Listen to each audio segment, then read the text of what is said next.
Hello everyone, this is Rupesh Mishra and I welcome you all to your channel that is math. देखिए, tensor के MCQs की starting में कर रहा हूँ और इसी अब टेंसर के साथ साथ जो एमसीक्यूज़ के वीडियोस होंगे उन्हीं के साथ साथ उनके कॉन्सेप्ट्स भी आपके साथ ही साथ रहेंगे, जिससे कि हम लोग के एमसीक्यूज़ भी कवर हो जाए एंड साथ साथ उसके इम्पॉर्टेंट कॉन्सेप्ट जो जिनसे एमसीक्यूज़ बनते हैं वो आ जाएँ आपके लिए। और फ़ायदा ये भी रहेगा कि हम उतनी ही चीज़ें पढ़ेंगे जो हमारे एग्ज़ामिनेशन में आएगी, वो कॉन्सेप्ट्स होंगे। और ज़ाहिर-सी बात है, जब ज़्यादा एमसीक्यूज़ आप करेंगे तो सारे कॉन्सेप्ट कवर भी हो जाएँगे। तो कम एमसीक्यूज़ इस पे ज़्यादा से ज़्यादा मैं आपको प्रोवाइड करने की पूरी कोशिश करूँगा, ठीक है? यू कैन सी दैट कि इसमें ही आपके चैप्टर नंबर 1 में मैंने ये सारे पॉइंट्स को इंक्लूड किया है। ये सारे के सारे पॉइंट्स हैं। और भी पॉइंट्स हैं तो मैंने उनमें से भी स्पेशल पॉइंट्स के बारे में लिख दिया है। You can see that here. और देखिए मैंने कितने सारे एमसीक्यूज़ आपके लिए ऐड कर रखे हैं। You can see that. देखिए स्टार्ट यहाँ से हुआ है and we have 9 pages of MCQs. तो काफ़ी सारे एमसीक्यूज़ हैं, ठीक है? यू कैन सी देम, ठीक है? ओके, चलिए स्टार्ट करते हैं। अब आपको क्या कहते हैं, और भी इसके वीडियोज़ जो हैं वो पेड कोर्स पे अवेलेबल है। जो पेड कोर्स की फ़ीस 299 है। ये आपकी 31 दिसंबर तक ही है, उसके बाद आपको कोर्स नहीं मिलेगा, ठीक है? So it is very near, the date is very near. So you if you want to buy just buy it at once. जैसे ही आप इसे देख पा रहे हैं, अगर आपका मन बनता है तो you can buy it at that time, क्योंकि बहुत ज़्यादा कुछ इस पे फ़ीस नहीं रखी गई, जस्ट 299 है। तो उसमें आपके बाकी सारे एमसीक्यूज़ पे भी एक्सेस हो जाएगा। केवल एमसीक्यूज़ पे ही नहीं, उससे रिलेटेड उसकी शॉर्ट ट्रिक्स, उससे रिलेटेड उसके पीडीएफ्स, की PDFs, one two one support, आपके क्वेश्चंस के आंसर्स, ये सारी चीज़ें आपको मिल जाती हैं, ठीक है? तो उसमें सारी की सारी आपकी जो वीडियोज़ हैं रिंग थ्योरी की, लीनियर अलजेब्रा की, जो यूट्यूब पे फ्रीली अवेलेबल है, और उसके अलावा जो एक्स्ट्रा एमसीक्यूज़ हैं जो पेड पे है, वो आपकी प्रैक्टिस के लिए है बहुत ज़्यादा। और क्या कहते हैं, तीसरा आपकी तीसरा है आपका डिफरेंशियल ज्योमेट्री, चौथा है आपका सॉरी बार बार रिंग आ रहा है, टेंसर एनालिसिस। तो ये सारी की सारी उसी 299 में ही है।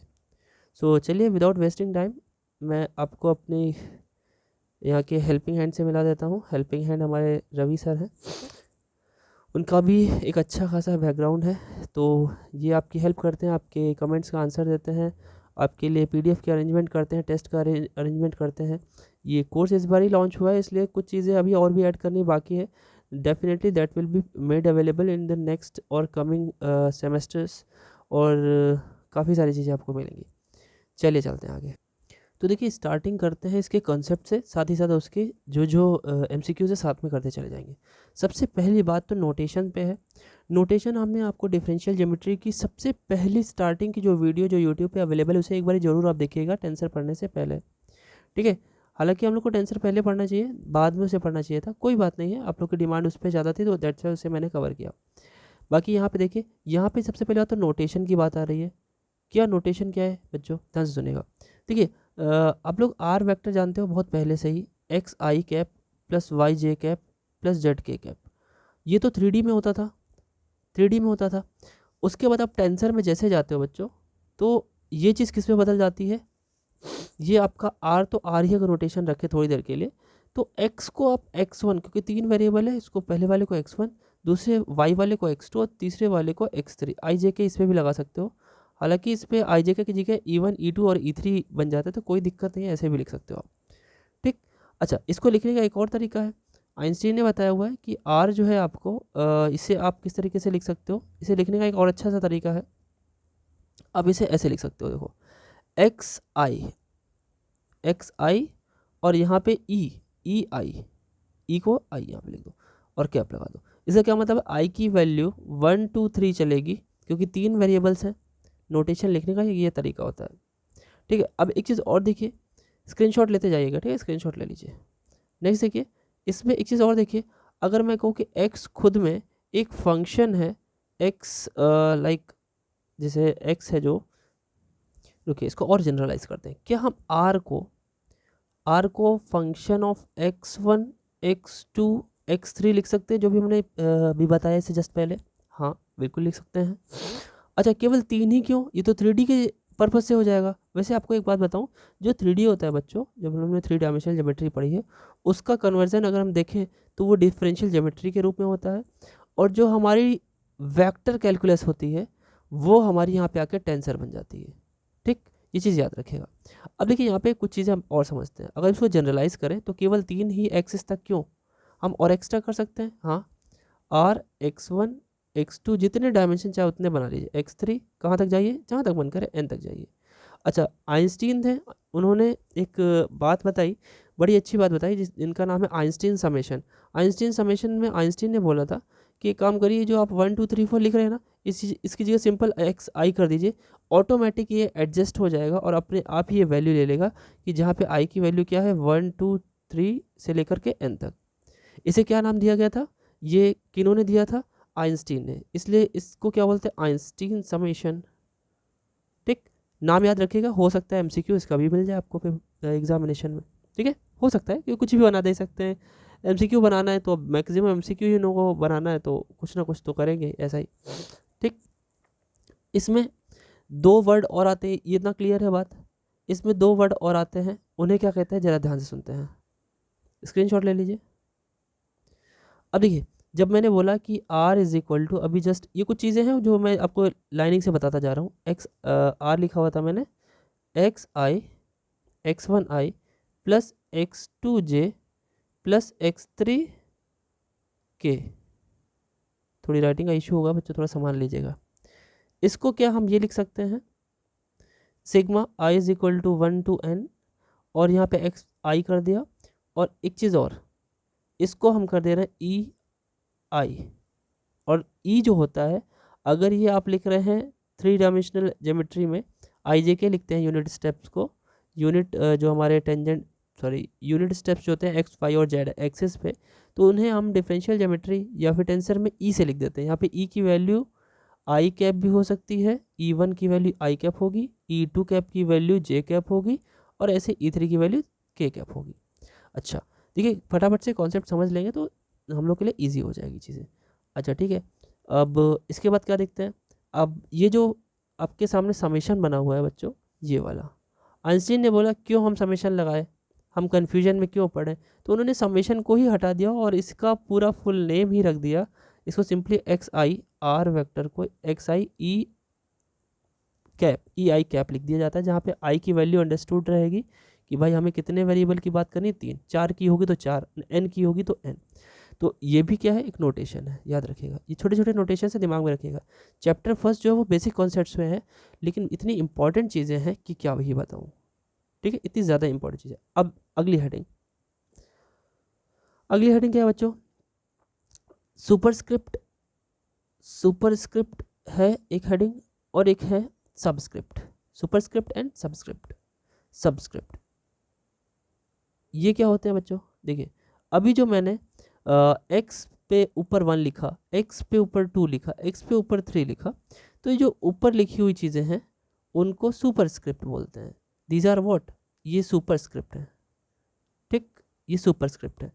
ठीक है, और अगर मैं बात करूं कि जैसे मान लेते हैं कोई कांस्टेंट बनाना है, लाइक इस टाइप से कि अगर मैंने लिखा, जैसे मान लेते हैं कोई कांस्टेंट इस टाइप से, ए लिखा, ऊपर में आई लिखा, या ऊपर अभी ऊपर वाला तो बता चुका हूँ, ऊपर में जो लिखा रहता है, नीचे लिखा मैंने तो ए जे लिख दिया, ए वन लिख दिया, ए टू लिख दिया, ये तो जनरलाइज लिखा, जे की जगह 1 2 3 कर दिया।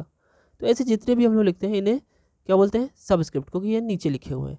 नीचे लिखे होने की वजह से ये क्या कहलाते हैं, इन्हें सबस्क्रिप्ट कहते हैं। ये चीज़ नोटेशन है, याद रखिएगा दिमाग में, इनको छोटी छोटी चीज़ों को रखते रहिए। ठीक है, अच्छा आगे बढ़ते हैं, थोड़ा और आगे बढ़ते हैं। देखिए और आपको एक एक पूरा का पूरा एक टर्म बना के दिखाते हैं। देखिए स्क्रीनशॉट लेते रहिएगा, ठीक है। ठीक है, तो देखिए इसमें टर्म किस टाइप से बनेंगे, टर्म का ध्यान दीजिए, ध्यान से देखिए। टर्म की बात करें अगर, तो एक टर्म आपको पता है कांस्टेंट और फॉलोड बाय अ वेरिएबल, ऐसे बनता है। एक टर्म की डेफिनेशन यही होती है। और हाँ, कांस्टेंट है, कांस्टेंट अपना यहाँ पे क्या करेगा, अपने आप से पॉजिटिव या नेगेटिव साइन साइन तो ऑटोमेटिकली आएगा, वो उससे तो कोई दिक्कत नहीं है। तो यहाँ पे टर्म एक देखिए, मैं आपको बना के दिखाता हूँ कैसा टर्म होगा। अगर मैं लिखता हूँ थोड़ी देर के लिए, देखिए ए नीचे मैंने लिख दिया जे, ऊपर लिख दिया आई, और यहाँ पे भी लिख दिया आपका एक्स आई, या फिर मान लेते हैं, चलिए ये भी ठीक है, ये रुकिए थोड़ा सा पहले इजी बताता हूँ आपको, ए आई और एक्स आई, ठीक। तो यहाँ पे आई की अगर वैल्यू मैं डेफिनेट कर दूँ, कह दूँ कि आई की वैल्यू आपको 1 2 3 तक लेनी है, ठीक है। चलिए 4 कर लेते हैं। तो इसे हम कैसे एक्सपेंड करेंगे, तो लिखेंगे A1 x1, A2 x2, A3 और x3। तो इस टाइप के कहाँ तक, 4 तक है, तो A4 x4। इस तरीके से हमारे टर्म बनाए जाते हैं इसमें टेंसर एनालिसिस में, ठीक है। अब आगे बात करते हैं कुछ और भी इम्पोर्टेंट बातें जो नोटेशंस हैं, जैसे कि देखिए नेक्स्ट हेडिंग हमारी डमी, डमी इंडेक्स। डमी का मतलब आप समझते होंगे, डमी का मतलब होता है सिंपल सा ऐसे पड़े रहना सिर्फ दिखाने के लिए और उसका कोई मतलब ना हो, ठीक है। डमी इंडेक्स या फिर इसे डमी सफिक्स भी बोलते हैं। अच्छा, बड़ी सिंपल सी बात है, अगर कोई चीज़ दो जगह कॉमन आएगी तो उसे ही हम डमी बोलेंगे, और वो डमीज जो होते हैं वो चेंज नहीं होते, वो बहुत ईजिली हटा दिए जाते हैं, हट जाते हैं। जैसे मैं एक टर्म ऐसा बनाऊँ लाइक ए और मैंने जे ऊपर किया, मतलब एक दूसरा सुपरस्क्रिप्ट और सबस्क्रिप्ट ऊपर नीचे लिख दी ए पे ही, और एक्स पे लगा दिया मैंने आई। तो देखिए इसको किस तरीके से हम चेंज करने वाले हैं। देखिए अब क्या करेंगे, आई आई दो जगह है, ठीक है। आई आई जब दो जगह है तो इसे ही क्या बोलते हैं, इसे ही हम बोलते हैं डमी, ठीक। तो जो डमी सफिक्स होता है वो कैन बी चेंज्ड, उससे चेंज किया जा सकता है, कुछ भी लिखा जा सकता है। मतलब समझिए पहले से एक्सपेंड करते हैं, आई आई की वैल्यू हम चेंज करते चले जाते हैं और जे को पहले फिक्स रखते हैं, ठीक है। तो देखिए अगर हम इसको लिखेंगे तो जे ऊपर तो ठीक है, नीचे 1 कर दिया, x1 भी हो गया, ऊपर जे अभी रहने दीजिए, और नीचे 2 और x2। ऐसे करते करते कहाँ तक बना सकते हैं, अगर मान लेते हैं हमारे पास n नंबर्स तक है, तो an j और xn, ठीक। आप इसे बदल करके ये भी लिख सकते हैं, क्या आई डमी है ना, क्योंकि दो जगह आया होगा तो डमी होगा, उसे चेंज कर सकते हैं, बाकी किसी को नहीं चेंज कर सकते, नहीं तो गलत होगा। जे ऊपर जे रह रहा है, और इस आई की जगह हम के लिख दें और एक्स के लिख दें, तो ये भी वही बात होगी। एक सेकेंड, एक्स और के। या फिर आप इसको ऐसे भी लिख सकते हो, ए जे लिखा आपका, मैंने नीचे एम लिखने का तो एम लिख दीजिए, एक्स पावर एम, ठीक है। वैसे ये पावर नहीं है, ये उतने नंबर पे जो वेरिएबल बनेगा, जैसे एक्स वाई जेड, एक्स पहले नंबर पे, वाई दूसरे नंबर पे, जेड तीसरे नंबर पे, उसी तरीके से हो सकता है एम वे नंबर पे कोई एक वेरिएबल बन रहा है, ठीक है। तो जो डमी कैन बी चेंज्ड और रिप्लेस्ड कह सकते हैं आप, अब इसे रिप्लेस भी कर सकते हैं किसी दूसरे डमी इंडेक्स से, ठीक है, रिप्लेस कर सकते हैं। स्क्रीनशॉट लेते रहिएगा, ठीक। अब देखिए बात आती है फ्री इंडेक्स की, ठीक है। फ्री इंडेक्स, फ्री इंडेक्स क्या होता है, फ्री इंडेक्स को रियल इंडेक्स भी बोलते हैं, मतलब ये ओरिजिनल है। अच्छा, ये ओरिजिनल डमी नहीं है, ये डमी वाला समझ में आ गया। ये क्या है, देखिए अगर मैं बात करूँ थोड़ी देर के लिए कि जैसे पिछला ही टर्म था, ए आई मैंने नीचे लिखा था, जे ऊपर लिखा था, और एक्स आई लिखा था, ठीक है। तो अगर हम कहें कि ये आई दोनों जगह है, तो आई तो हमारा डमी है, तो ये तो इक्वल होता है। लेकिन आप अगर कहें कि देख लीजिए, अगर हम इसे एक्स आई आई तो आई रखे रहेंगे और जे की जगह कर दें के, तो ये बात हमारी आकर के गलत हो जाती है, क्योंकि ये जो हमारा इंडेक्स है वो रियल इंडेक्स है या फ्री इंडेक्स है, इसको चेंज नहीं कर सकते। अब फ्री इंडेक्स क्या होता है, कैन नॉट, याद रखिएगा ये चीज़ें यूज़ होती हैं, कांट बी रिप्लेस्ड, इससे आप सब्स्टिट्यूट नहीं कर सकते हो। ये भी एमसीक्यू के लिए इंपॉर्टेंट बात है, ठीक। अब इसके आगे समझते हैं क्रॉनिकल डेल्टा फंक्शन क्या होता है। पहले भी पढ़ा हुआ है, एक बार फिर से समझते हैं यहाँ पे कैसा यूज़ है उसका। देखिए Chronicle delta, Chronicle delta, Chronicle delta से क्या आशय है, देखिए क्या समझते हैं इसे। क्रॉनिकल डेल्टा भाई देखिए, डेल्टा तो सब लोग समझते हैं ऐसे बनता है, ठीक। इस ये दो ये भी दो क्या कहते हैं, सबस्क्रिप्ट पे काम करता है, सुपर और सॉरी दो स्क्रिप्ट्स पे काम करता है, सुपर स्क्रिप्ट और सबस्क्रिप्ट। अपर में सुपर लिखा है यानी आई सुपर है, और जे यहाँ पे आपका जे क्या है, वो सबस्क्रिप्ट है। अच्छा एक चीज़ और, ये जब आई जे ही रहते तभी से क्रॉनिकल डेल्टा फंक्शन की तरह यूज़ किया जाता है। अगर इसके अलावा कुछ बनता तो वैसे हम नहीं ले सकते।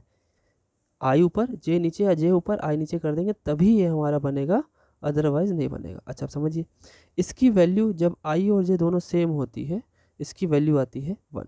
ठीक, अगर आई और जे डिफरेंट आया बच्चों तो इसकी वैल्यू हो जाती है 0।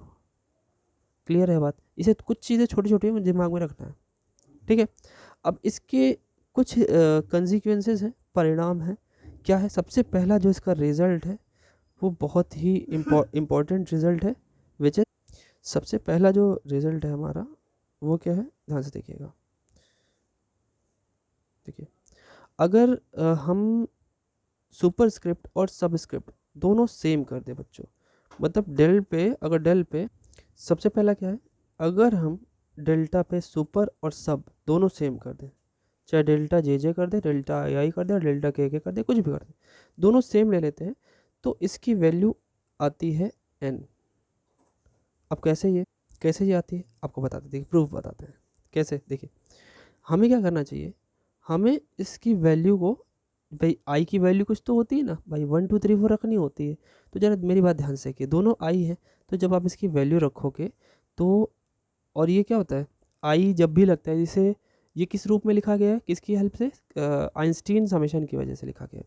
तो जब भी आप इसमें वैल्यू रखना शुरू करते हो, डेल आई डेल 1 1, तो फिर प्लस लगाते हो क्योंकि समेशन है, फिर डेल 2 2, ऐसे करते करते मान लेते हैं इसमें n वेरिएबल। जब भी ये लिखा रहेगा तो अंडरस्टूड रहेगा कि n तक हमें जाना है। ठीक है, अनलेस अदरवाइज स्टेटेड, अगर इसके अलावा कुछ बोलता है तभी हम लोग कुछ अलग समझेंगे, otherwise we will take n values of these. ठीक है, n टर्म्स लेना पड़ेगा हमको। तो n पे n, आप ये बताइए, अभी ऊपर सीखा कि अगर ये i और i ये दोनों सेम होते हैं तो इसकी वैल्यू 1 होती है, और डिफरेंट होते हैं तो इसकी वैल्यू 0 होती है। तो यहाँ पे अगर देख पाएँ आप, तो यहाँ पे सबकी वैल्यू सेम है, सेम सेम सेम, है ना। तो जब सेम वैल्यूज़ हैं तो क्यों ना हम उसकी सबकी वैल्यू 1 1 रख दें। तो जैसे आप रखोगे 1 + 1 + 1, ऐसे करेगा कितने n है, कितने 1 है, n बार 1 है। तो जब 2 बार 1 होता है जोड़ते हैं तो 2 आता है, 10 बार 1 होता है तो 10 आता है। और इन सबको अगर ऐड करेंगे तो कितना आंसर आएगा, इन सबको ऐड करने पे हमारा आएगा भाई, यहाँ लिख देते हैं, या यहाँ ना लिख करके, चलो ये लिख देते हैं, इन सबका समेशन कितना आएगा n। तो ये पहला प्रूफ है डेल आई आई का, जिसकी वैल्यू n होती है। इसे याद रखिएगा, इंपॉर्टेंट है फॉर योर MCQ एग्जामिनेशन। ठीक है, और जो लोग जो भी लोग जो इसे कॉन्सेप्चुअल पढ़ना चाहते हैं, जिन्हें लॉन्ग आंसर या डिस्क्रिप्टिव आंसर्स देने, they also can see that. चलिए नेक्स्ट देखिए, नेक्स्ट रिजल्ट इसका क्या है। देखिए, नेक्स्ट रिजल्ट है बच्चों, बड़ा ही सिंपल सा याद करने का तरीका भी बताएंगे और प्रूफ भी करेंगे। देखिए, नेक्स्ट है अपना, अगर 2 डेल हैं, एक डेल है आपका आई जे, आई है सुपर और जे है सबस्क्रिप्ट, और एक और डेल है मल्टीप्लिकेशन, डेल है एक और जो ऊपर जे लिखा है और नीचे के लिखा है। आपने अभी देखा कि जे 2 जगह लिखा हुआ है, इसलिए उसे हम क्या कहेंगे, ये हमारा क्या है, डमी वाला जे है ना दोनों जगह पे। ठीक है, आई और जे ध्यान से देखिएगा कि थोड़ा सा एक जैसा लगे ना, मुझे लग रहा है शायद आपको लग रहा है, लेकिन जे अलग बनाया मैंने, आई अलग बनाया, ये जे है।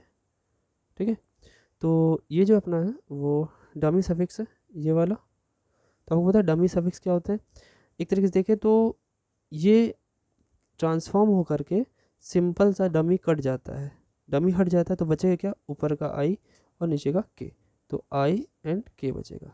एक सेकंड में इसे थोड़ा इरेज कर दूँ, ऊपर आई और नीचे के, तो ये बदल जाएगा इसमें। ये रिजल्ट नंबर 2 है।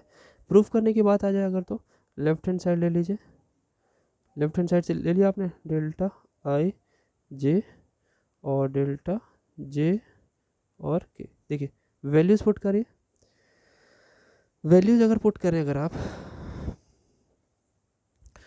तो देखिए डमी वाले की वैल्यू आप रखते चले जाइए। डमी की वैल्यू अगर हम 1 रखें, आई को वैसे रखते हैं, ये नीचे 1 हो गया, और एक सेकेंड मल्टीप्लिकेशन अभी है ना, तो डेल जे की जगह 1 हो गया और ये के हो गया, फिर प्लस लगाइए, मैं यहाँ पे लिख देता हूँ थोड़ा सा लेफ्ट में, डेल फिर आई ऊपर, यहाँ पे 2 कर दिया, फिर डेल 2 के, ऐसे करते करते आप कहाँ तक जाएंगे। एक समय ऐसा ज़रूर आएगा कि जो हमारा नीचे जे चल रहा है उसकी वैल्यू डेफिनेटली आई के बराबर होगी। ठीक है भाई, आगे बढ़ा रहे हैं ना उसको, तो जाहिर सी बात है यहाँ पे आई की वैल्यू, जे की वैल्यू और के की वैल्यू, सारी की सारी जो वैल्यूज़ हैं वो इक्वल हैं, और कहाँ से कहाँ तक जाती हैं, 1 to n। 1 से स्टार्ट होती है और n तक जाती है, तो जाहिर सी बात है कभी ना कभी तो इक्वल तो होंगी। तो यहाँ पे लिख लीजिए आपका i और यहाँ पे कर लीजिए k। ठीक, अब आपको पता है कि इसमें जितने भी वेरिएबल्स हैं उनको हमें पता है कि अगर सेम होंगे तो उनकी वैल्यू 1 होगी और डिफरेंट होगा उनकी वैल्यू 0 होगी। तो अब यहाँ पे i के साथ 1, i और 1 में कोई सिमिलरिटी तो है नहीं, सेम तो है नहीं, तो इसकी वैल्यू कितनी हो जाएगी 0, और i2 उसकी वैल्यू हो जाएगी 0, तो ये 0 टर्म हो गया, ये भी टर्म 0 हो गया। ऐसे करते करते ये कहाँ तक 0 होगा, सारे के सारे 0 होते चले जाएंगे। लेकिन यहाँ पर अगर आप देखें i सेम है तो इसकी वैल्यू 1 होगी और 1 हो जाएगी, तो ये तो वैल्यू रख ऐसे लिख दी जाएगी डेल i के। अच्छा एक चीज़ और, अब ये यहीं पे रुकता नहीं है, हमें और आगे बढ़ना चाहिए था कि भाई i की वैल्यू n तक जाएगी ना, सॉरी j की वैल्यू हम लोग रख रहे हैं ना, तो j की वैल्यू कहाँ तक जानी चाहिए, n तक। अभी और प्लस आगे बढ़ाइए, यहाँ प्लस लिखिए और आगे आप बढ़ेंगे तो जो लास्ट वाला होगा, लास्ट वाला क्या होना चाहिए, लास्ट वाला अगर हम रखें वैल्यू डेल, और i तो ऊपर i रहेगा ही, नीचे हो जाएगा n, और डेल ऊपर n, और ये हो जाएगा k। ठीक है, तो यहाँ पे जितने भी डिफरेंट वाले हैं वो सब 0 हो जाएंगे भाई, डिफरेंट डिफरेंट डिफरेंट, और ये वाला केवल बचेगा। ध्यान से देखिए, तो बाकी सब जो 0 हो जाएंगे उनको हटा देते हैं, उनको हटाते हैं तो सब 0 हो गया। सिंपल से यहाँ पे लिख देता हूँ इस बात को, थोड़ा सा स्क्रीनशॉट में आप अपना नोट्स जरूर बनाइएगा।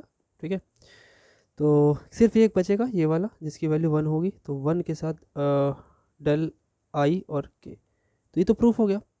वैसे आपको मैंने क्या बताया, ये जे से जे कट, i और k बचेगा, सिंपल सी बात, याद रखिए, याद रखने का तरीका MCQ में काम आएगा। ठीक है, चलिए आगे बढ़ते हैं, स्क्रीनशॉट लेते रहिएगा। चलिए नेक्स्ट प्रॉपर्टी देखते हैं, इसकी 3 प्रॉपर्टीज़ है, थर्ड वाली देखते हैं। देखिए जो थर्ड वाली प्रॉपर्टी है वो भी सिंपल सी है। देखिए क्या है, अगर हमने डेल में आई जे ले लिया और मल्टीप्लिकेशन में जे आई ले लिया, ठीक है, इक्वल्स टू, वैसे ये इक्वल टू n होता है, ये भी आपका n ही आता है। तो आप अभी जस्ट जो प्रॉपर्टी नंबर 2 है उससे अगर देखें, प्रॉपर्टी नंबर 2 में क्या होता है, प्रॉपर्टी नंबर 2 में ये डमी जो होते हैं वो कैंसिल होते हैं, जो नीचे ऊपर लिखे थे इस तरीके से। अब एक चीज़ और समझिए बात को, मेरी बात ध्यान सुनेगा, ये 2 डेल मल्टीप्लिकेशन में लिखे हैं, लेकिन आपको एक बात बताओ, जो लेफ्ट वाला डेल होता है यही क्रॉनिकल डेल होता है, इसे ध्यान रखिएगा। लेफ्ट लिख लीजिए आप लोग, लेफ्ट डेल इज क्रॉनिकर, राइट वाले से नहीं मतलब है। ठीक है, लेफ्ट वाला ही क्रॉनिकर होता है, राइट वाला नहीं होता है। तो लेफ्ट वाले के लिए अगर देखें, ये जे देख पा रहे हैं अगर आप, तो राइट वाले में जे ऊपर है, तो ये कैंसिल आउट हो जाएगा अगर हम लोग प्रॉपर्टी नंबर 2 को यूज़ करें। इस तरीके से लिखते हैं जैसे लाइक, देखिए यूजिंग, क्या यूज़ किया आपने, यूज़ आपने ये किया, लिखा कि डेल्टा और आई के, नहीं आई जे लिख लीजिए, जे और डेल्टा जे और के, तो ये किसके बराबर आया था, जे से जे कैंसिल और आई के बराबर। तो यही काम यहाँ पे भी समझ लीजिए, थोड़ी देर के लिए ये जे और ये जे कैंसिल हो जाएगा, जब भी कैंसिल होगा तो बनेगा क्या, ये जा करके ये बन जाएगा डेल्टा और आई, और फिर डेल्टा आई की क्या हो जाता है, पहले में हम लोगों ने प्रूव किया ये एन के इक्वल होता है, याद रखिएगा। सो ये थर्ड प्रॉपर्टी है, प्रूव करने का तरीका सामने है और शॉर्ट तरीका आपको पता है कैसे करना है। ठीक है, चलिए आगे बढ़ते हैं, स्क्रीनशॉट लेते रहिए। अब देखिए एक जो डिटर्मिनेंट फंक्शन होता है, डिटर्मिनेंट या हम कहें अगर मैट्रिक्स से डिटर्मिनेंट बनता है, मैट्रिक्स पहले समझें फिर उसका डिटर्मिनेंट समझते हैं। देखिए सबसे पहले तो मैट्रिक्स का रिप्रेजेंटेशन अगर टेंसर में करें तो कैसे करेंगे, किस तरीके से करेंगे। देखिए मैट्रिक्स अगर कोई भी मैट्रिक्स ले लें आप, तो चलिए स्क्वायर मैट्रिक्स का एग्जांपल ले लेते हैं, because you can convert square matrix into determinant only, those rectangular matrices cannot be converted into determinant, only square matrices can be converted। okay, so देखिए क्या होगा कि अगर हम यहाँ पे, आपको पता है ABCD करके लिखने से कोई मतलब नहीं है, और अगर हम A11 लिख रहे हैं तो ये एक तरीके से ये एलिमेंट है A11, आप लोग पहले वाला समझते थे, A11 का क्या मतलब होता था, first row second, first row first column. यहाँ पे टेंसर में इसी को लिखने का क्या तरीका है, जो रो लिखा होगा वो ऊपर लिखा होगा और जो कॉलम लिखा होगा नीचे लिखा होगा। तो फर्स्ट रो फर्स्ट कॉलम ये हो गया, और अगर इसको नेक्स्ट वाले को first row second column, first row third column, first row fourth column, ऐसे करते करते कितनी, फर्स्ट रो एन कॉलम। ठीक, इसे हम और नीचे तक कर देते हैं, ये पूरा मैट्रिक्स इसमें बना देते हैं बड़ा सा आपके समझने के लिए। ठीक है, नेक्स्ट क्या होगा, नेक्स्ट में अगर आप देखें तो second row first column, second row second column, second row third column, second row fourth column, ऐसे करते करते सेकेंड रो nth कॉलम, ऐसे करते करते अगर आप पूरा लिखना चाहें तो क्या लिखेंगे, पूरा लिखेंगे तो उसमें से लास्ट वाला क्या लिखेंगे, nth रो फर्स्ट कॉलम, ऐसे तो लिखेंगे nth रो सेकेंड कॉलम, और यहाँ जाते जाते लास्ट में nth रो nth कॉलम, अगर ये स्क्वायर मैट्रिक्स को आपको शो करना है तो। ठीक, लिखा है ऐसे जाता है। इसे लिखने का जो तरीका है, अगर डिटर्मिनेंट में इसको कन्वर्ट करें तो कैसे लिखते हैं, देखिए डिटर्मिनेंट भी समझ लीजिए और डिटर्मिनेंट की वैल्यू भी समझ लीजिए। देखिए स्क्रीनशॉट लेते रहिए। अब हम बात करें कि डिटर्मिनेंट कैसे लिखा जाएगा, तो देखिए डिटर्मिनेंट, ये कॉन्सेप्ट जितने भी हैं वो आप एक बार ही समझ गए तो फिर एमसीक्यू भी फटाफट से आपके ख़त्म होते चले जाएंगे, उसमें टाइम नहीं लगेगा। कॉन्सेप्ट एक बार ही देख लीजिए, देखना बहुत ज़रूरी है, आपके ऑटोमेटिक आंसर्स बन जाते हैं। और कॉन्सेप्ट इसलिए भी देखिएगा क्योंकि एमसीक्यू सारे के सारे तो कॉन्सेप्ट से ही बनते हैं, और यहाँ पे जितने ज़्यादा से ज़्यादा एमसीक्यू आप लगाएंगे उससे कई ज़्यादा एमसीक्यू और भी बनाए भी जा सकते हैं। So all those MCQs can be made with the help of MCQ theory, MCQ theory से ही एमसीक्यू बनता है। ठीक है, चलिए देखते हैं। अब अगर वही उसी स्क्वायर मैट्रिक्स को हम कन्वर्ट कर दें डिटरमिनेंट में, तो सेम वही चीज़ यहाँ पे लिख रहा हूँ, A11 A12 ऐसे करते करते A1n, ठीक, ऐसे नीचे करके लिखे आए AN1 AN2, ऐसे करते करते ANN। अब इसकी वैल्यू बाई स्क्वायर, जो डिटरमिनेंट होता है उसकी तो वैल्यू होती है, डिटरमिनेंट की वैल्यू वैसे लिखी जाती है स्मॉल a, ठीक, स्मॉल a से रिप्रेजेंट किया जाता है, आप इसे ऐसे लिख सकते हैं। ठीक, एक तो तरीका है। और इसकी इसकी वैल्यू कैसे निकाली जाती है, आपको याद है कोफैक्टर्स कैसे निकाले जाते थे, ध्यान से रखिएगा। अगर आपने बात किया कि पहला रो पहला कॉलम, तो उसका कोफैक्टर क्या निकलेगा, इसका कोफैक्टर निकलेगा, उल्टा कर दीजिए, नीचे वाली वैल्यू को ऊपर, ऊपर वाली वैल्यू को नीचे, तो यहाँ पे तो 1 1 है। अगर स्पेशली हम बात करें आपसे कि पहला रो दूसरा कॉलम, इसका कोफैक्टर निकाला जाए तो 2 ऊपर कर दीजिए 1 नीचे कर दीजिए, तो कोफैक्टर लिखने का तरीका उल्टा होता है। अच्छा ठीक है, और आपको पता है कि अगर आपने सारे कोफैक्टर्स को उसी के एलिमेंट के साथ मल्टीप्लाई किया तो डिटर्मिनेंट निकल के आ जाता है। मतलब कि अगर मैं कहूँ कि ए की वैल्यू ये है तो आप ऐसे भी कह सकते हो, जो पहला A11 वैल्यू है, जो एलिमेंट है, उसके साथ उसी का ही कोफैक्टर अगर मल्टीप्लाई करें, प्लस दूसरा जो है 1 2, उसके साथ जो कोफैक्टर है 2 1, और ऐसे करते करते जितने भी कोफैक्टर्स बनेंगे पहली रो के AN1, और इसका जो कोफैक्टर बनेगा n ऊपर 1 नीचे, इससे क्या आ जाएगी, डिटरमिनेंट की हमें वैल्यू आ जाएगी। ऐसे जो भी रो आप लेंगे, जैसे लेट से दूसरी वाली रो लेते हैं या तीसरी रो लेते हैं, तो उससे रिस्पेक्टिव जो भी हमारा कोफैक्टर बनेगा उनको हम अगर मल्टीप्लाई करके ऐड करते जाए तो हमारे क्या आ जाएगी, डिटरमिनेंट की वैल्यू आ जाएगी। ठीक है, तो इस तरीके से अगर हम लिखना चाहें तो पूरा का पूरा क्या आ जाएगा, हमारी वैल्यूज़ आ जाएंगी। अब इसको देखिए, एक चीज़ और समझिए, हमें याद है कि जो हम लोगों ने मैट्रिक्स में सीखा है, क्लास 11 12th में सीखा है, उसके बाद आपकी सेकंड या थर्ड सेमेस्टर में भी मैट्रिसेस होगी, तो उसमें भी मैंने पढ़ाया हुआ होगा। तो वहाँ पे ये बताया गया था, अगर सेम रो के जो एलिमेंट है उनके रिस्पेक्टिव जो कोफैक्टर्स होते हैं उन्हें मल्टीप्लाई करने पर और ऐड करने पर हमारा डिटरमिनेंट की वैल्यू आती है। लेकिन अगर उनके इररिस्पेक्टिव जो कोफैक्टर्स है उनका मल्टीप्लाई करोगे तो आंसर 0 आता है। तो वो भी चीज़ समझते हैं, देखिए स्क्रीनशॉट लेते रहिए। अगर मैं कहता कि चलो भाई A11 है, लेकिन उसके साथ जो हम कोफैक्टर मल्टीप्लाई कर रहे हैं वो A11 वाला नहीं कर रहे हैं, कोई दूसरा कोफैक्टर करते हैं। ठीक है, जैसे A11 है, हमने क्या किया भाई, चलो पहला रो पहला कॉलम है तो दूसरा रो और पहला कॉलम कर देते हैं। ठीक है, प्लस A12 है, अगर पहला रो दूसरा कॉलम, तो अगर उसके साथ कुछ और कर दें, दूसरा रो दूसरा कॉलम कर दें, ऐसे करते करते अगर अलग अलग करते हैं तो इसकी वैल्यू कितनी आती है, 0। तो इसको अगर हम ओवरऑल समझें अभी के लिए तो इसकी जनरल जो इक्वेशन बनेगा जिससे दोनों आंसर आ जाए, 1 भी आ जाए और 0 भी आ जाए, तो देखिए 1 वैल्यू और 0 वैल्यू ये कब देगा, ध्यान से सुनिएगा, ध्यान सुनिएगा। 1 नहीं लिखना चाहिए, A लिखना चाहिए, क्योंकि डिटर्मिनेंट की वैल्यू A है और डिटर्मिनेंट की वैल्यू 0 है। कब है, ध्यान से सुनिए, यहाँ पे जब अगर हम इसके जनरल एलिमेंट बनाएं, जैसे मान लीजिए जनरल एलिमेंट हमारा ये हो गया और इसका जनरल कोफिशिएंट कोफैक्टर होगा ये, ठीक, प्लस, थोड़ी देर ध्यान से समझिएगा अभी क्या बता रहे हैं, और आई के साथ फिर 2 कर दें और ए के साथ 2 ऊपर और जे नीचे। देखिए अभी हमने क्या बोला था कि जो यहाँ लिखा होता है वही यहाँ लिखा होता है ना, लेकिन अभी मैं डिफरेंट लिख रहा हूँ, ध्यान से समझिएगा, कुछ समझाना चाहते हैं। फिर क्या है, प्लस लिखा, डॉट डॉट डॉट डॉट, ए आई, और आपका नीचे हो गया, ये 2 था बाबू, ये एन हो गया, और ए एन और जे। ध्यान सुनेगा, अगर यहाँ पे हम लिखें आपको वैल्यू निकालने के लिए, ए तब आता है जब आई की वैल्यू और जे की वैल्यू सेम होती है। देखिए अगर हम कहें कि आई की वैल्यू और जे की वैल्यू सेम है, तो अगर दोनों 1 1 है तो देखिए सही सही हो जाएगा, फिर को फैक्टर ए 1 1 के लिए ए 1 1 एकदम सही है कि नहीं? ठीक है, और यहाँ पे भी अगर 2 2 कर दें तो 2 2 सेम, मतलब तो वैल्यू आती जाएगी। लेकिन जहाँ हमने क्या किया, डिफरेंट लिया, तो उसकी वैल्यू क्या आती है, 0। अभी तो बताया अगर आई और जे सेम नहीं है, जैसे यहाँ पे 1 है यहाँ 2 है, तो इसकी वैल्यू कितनी आएगी, 0। यहाँ 1 है यहाँ 2 है, यहाँ इसकी वैल्यू आ जाएगी 0, तो टोटल 0 ही हो जाएगा। ठीक है, अच्छी बात है। तो बात समझ में, इसका ये एक तरीके का फॉर्मूला हो गया।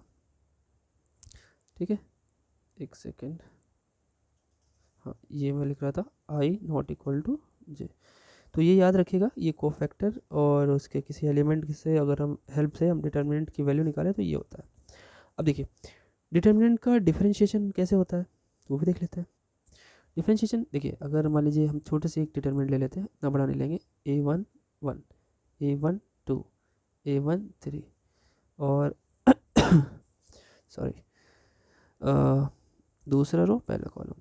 ठीक है, ये बहुत बड़ा ले लिया मैंने, थोड़ा छोटा सा ले लेते हैं, 2x2 ले लेते हैं। ठीक है, समझ में आ जाएगा आपको, तो हो जाएगा a is equal to a11 a12 और a21 और a22।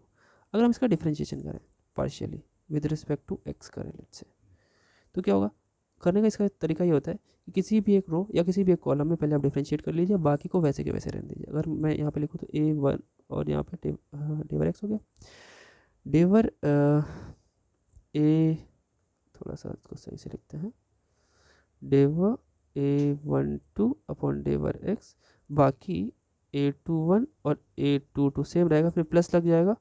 और अब इसके बाद नेक्स्ट प्लस ऐड क्या करेंगे, अब पहला रो सेम रखेंगे और दूसरे रो में हम डिफरेंशिएट कर देंगे, a12 by d over x d over a22 by d over x। तो ये तरीका होता है, अगर इसमें n रो n कॉलम है, सबको करने का अंदाज यही है।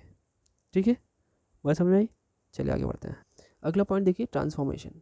क्या ट्रांसफॉर्मेशन क्या होता है, बड़ी सिंपल सी चीज़। देखिए ट्रांसफॉर्मेशन नाम में ही है, ट्रांसफॉर्म करना। तो देखिए अगर मैंने थोड़ी देर के लिए ये बोला आपसे कि कोई एक फंक्शन है, जिस लेट से एफ एक फंक्शन है जिसमें हमारे पास x2 x3 x3 xn तक के वेरिएबल्स हैं, और वेयर अगर ये बोलूँ कि x खुद में t का फंक्शन है। ठीक है, x2 भी t का फंक्शन है, मतलब पैरामीटर। तो अगर हम इसको रिप्लेस करेंगे बच्चों, ज़रा समझिएगा, xn equals to xn of t। तो अगर मैं आपसे कहूँ कि ये तो एक ट्रांसफॉर्मेशन हो गया, अगर मैं इसे डिफरेंशिएट करने को बोलूँ आपसे कहूँ कि ज़रा डिफरेंशिएट करिए d/dt करिए f में। ठीक है, विद रिस्पेक्ट टू t करिए, तो भाई ये तो पहले किस में बदलेगा, पहले तो f डिपेंड कर रहा है x पे और x खुद से डिपेंड कर रहा है d पे। तो जो चीज़ें दो पे डिपेंड करती है, जो कि एक तरीके से f x पे भी डिपेंड कर रहा है और x f t पे भी डिपेंड कर रहा है, लेकिन जो x 1 है वो सिर्फ और सिर्फ t पे डिपेंड कर रहा है। तो जो वेरिएबल दो पे डिपेंड करता है उसका पार्शियल हम लोग लिखते हैं। ठीक है, उसका हम क्या करते हैं, उसका हम पार्शियल लिखते हैं, किसके रिस्पेक्ट में, जिसके रिस्पेक्ट में वो पहले है x1, और फिर उसी का ही जो हमारा वेरिएबल है जिस पे f डायरेक्ट डिपेंड कर रहा है, उसी का टोटल डिफरेंशियल करते हैं विद रिस्पेक्ट टू, ये टोटल है क्या, जब d बनता है तो टोटल बोलते हैं उसको, और क्या कहते हैं जब जिस पे वो डिपेंड करे, वो मतलब डायरेक्ट डिपेंड कर रहा है, उस पर पार्शियल लगता है। अच्छा, क्या वो सिर्फ एक पे डिपेंड कर रहा है, नहीं, कई सारे पे डिपेंड कर रहा है ना, तो ये लिखा हमने, फिर डेवर f बाई डेवर x2 dx2 बाई dt लिखा। ऐसे करते करते सारे बन जाएंगे, और लास्ट का जो टर्म आएगा बच्चों, जरा थोड़ा सा इसको स्क्रीनशॉट पहले ही ले लीजिएगा, और जो लास्ट का टर्म आएगा, लास्ट का टर्म मैं यहाँ लिख देता हूँ, लास्ट के टर्म लास्ट के टर्म में क्या होगा भाई, डेवर एफ जो है वो एक्स एन पे जाएगा, है ना, एक्स एन, और जो डी एक्स एन है उसका टी के रिस्पेक्ट में डिफ्रेंशिएशन, टोटल डिफ्रेंशिएशन हो जाएगा। तो ट्रांसफॉर्मेशन का बात मतलब ये है कि एक वेरिएबल दूसरे पे डिपेंड कर रहा है और दूसरा तीसरे पे डिपेंड कर रहा है। तो जब हम लोग डिफ्रेंशिएशन करते हैं तो जो डायरेक्ट डिपेंडेंट होता है उस पर पार्शियल होता है, ठीक है, और जिस जो सिर्फ और सिर्फ सिंगल वेरिएबल डिपेंड करता है वो टोटल डिफरेंशियल होता है। तो उसमें डी लिखते हैं और जो दो पे डिपेंड करता है उसमें पार्शियल लगा देते हैं, यही होता है टोटल डिफरेंशिएशन। इसे आप लोगों ने जैकोबियंस में पढ़ा होगा 3rd या 4th सेमेस्टर में डिफरेंशियल कैलकुलस में, मैंने चैप्टर पढ़ाया हुआ है। If you want to see that just go to the playlist and there you will get the notification about that. चलिए आगे बढ़ते हैं, स्क्रीनशॉट ले लीजिए। एक चीज़ और समझ लीजिए, जो हमारे इम्पोर्टेंट पॉइंट एक छोटा सा और है, जो हम लोगों ने स्टार्टिंग में डेल आई जे की वैल्यू डायरेक्ट 1 पढ़ी है, वो होता क्या है, वो वैसे होता है partial differentiation of x i with respect to x j, एक second, partial differentiation of x i with respect to x j.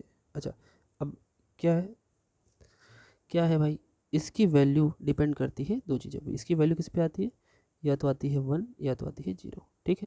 अच्छा, कैसे 1 आती है, जब अगर आई और जे इक्वल हो गया तो आप खुद सोचिए, जब आई जे सेम हो जाएगा तो कैंसिल हो जाएगा, 1 हो जाएगा। लेकिन एक बात ध्यान से सुनिएगा, जैसे ही ये आई नॉट इक्वल टू जे होता है, बच्चों एक बात समझिएगा, जब भी पार्शियल डिफरेंशिएशन किया जाता है तो अगर ऊपर में जो भी वेरिएबल लिखा है नीचे कुछ और लिखा है तो उसकी वैल्यू हमेशा 0 होती है, डिफरेंट है तो हमेशा 0 रहेगी। आप इसे ऐसे भी कह सकते हो कि डेवर x1 है और यहाँ डेवर x2 है तो ये वैल्यू 0 ही आएगी हमेशा, ये चीज़ याद रखिएगा। तो ऐसे ही अभी यहाँ पे बताया गया कि इसकी वैल्यू 1 और 0 क्यों होती, ये मुझे पहले बता देना चाहिए था, चलिए कोई बात नहीं, याद रखिए कैसे 1 और कैसे 0 आता है। ठीक, ठीक है, स्क्रीनशॉट लेते रहिए। एक और चीज़ देखिए, एक और चीज़, दूसरा एक पॉइंट और ले लीजिए। डेल्टा की एक और प्रॉपर्टी थी, आई जे अगर लिया मैंने और ए के साथ जे के लिख दिया तो इसमें भी जे से जे कैंसिल हो जाता है और आई के आपका सिर्फ आई के बचता है, ए आई और के। समझिए कैसे, ये कैसे होता है, इसका भी प्रूफ देख लीजिए, प्रूफ इसका भी देख लीजिए। लेफ्ट हैंड साइड लिया आपने, तो आपने क्या करना है कि आई तो रहने दो, जे को चेंज करो, जे को चेंज करो, 1 के प्लस लगाया आपने, आई टू ए 2 के, आपको पता है आई हो चाहे जे हो दोनों की वैल्यू 1 से लेकर के कहाँ तक जाती है, 1 to n तक, ठीक, ये तो पता है तो लिख लेते हैं।